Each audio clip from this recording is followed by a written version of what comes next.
মুক্তিযোদ্ধা ও শহীদ পরিবারের সদস্য হয়ে জামায়াতে ইসলামী করা যায় না মন্তব্য করে জাতীয় সংসদে বিরোধী দলের তীব্র প্রতিবাদের মুখে পড়েছেন কিশোরগঞ্জ ৪ আসনে বিএনপির সংসদ সদস্য ফজলুর রহমান।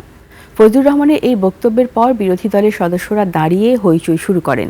এক পর্যায়ে স্পিকারও দাঁড়িয়ে সদস্যদের বসতে বলেন এবং পরিস্থিতি শান্ত করার চেষ্টা করেন। বিস্তারিত জানাচ্ছেন সুমাইয়া খান।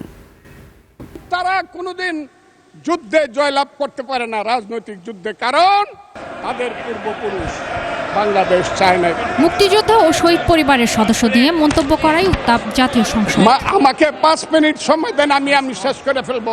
রাষ্ট্রপতির ভাষণের উপর ধন্যবাদ প্রস্তাব নিয়ে আলোচনায় কিশোরগঞ্জ ৪ আসনের বিএনপি সংসদ সদস্য ফজলুর রহমান সংসদে বলেন, বিরোধী দলের নেতা বলছেন তিনি মুক্তিযোদ্ধা পরিবারের লোক এবং তিনি শহীদ পরিবারের লোক এবং উনি জামায়াত ইসলামী করেন। এটি ডাবল অপরাধ। মুক্তিযোদ্ধা পরিবারের লোক কেউই জামায়াত করতে পারে না। বিরোধী দলের নেতা বলেছেন উনি মুক্তিযোদ্ধা পরিবারের লোক এবং উনি শহীদ পরিবারের লোক এবং উনি জামাত ইসলাম করেন। এটা ডাবল অপরাধ। মুক্তিযোদ্ধা পরিবারের লোক কেউ জামাত করতে পারে না। আমি কোন দল করব, কোন আদর্শ আমি অনুসরণ করব, এর উপর হস্তক্ষেপ করার ন্যূনতম কোনো অধিকার রাষ্ট্র কিংবা সংবিধান কাউকে দেয়নি। আমি এটার তীব্র নিন্দা জানাই।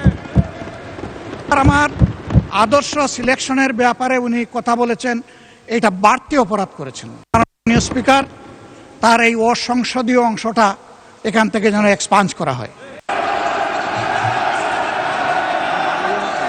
সে সময় স্পিকার সংসদের শৃঙ্খলা বজায় রাখার আহ্বান জানান। আমি আপনাদেরকে মাননীয় সদস্যবৃন্দ আশা করতেছি, মাননীয় সদস্যবৃন্দ বসুন, কিন্তু আমার গলা সংসদের শৃঙ্খলা রক্ষা করুন। ওনার গলা, আমি কিন্তু ওনাদেরকে খারাপ কিছু বলি নাই। হইচইয়ের মাধ্যমে ফজলুর রহমান তার বক্তব্য দিতে থাকেন। এই যে দেখেন, বসুন বসুন।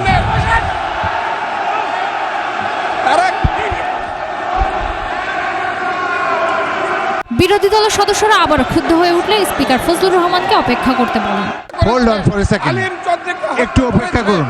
আমাদের নেতা জিয়াউর রহমানকে পাইলো এরা হত্যা করত। ফজলুর রহমান তখন বলেন তিনি জামায়াতের সংসদ সদস্যদের খারাপ কিছু বলেননি।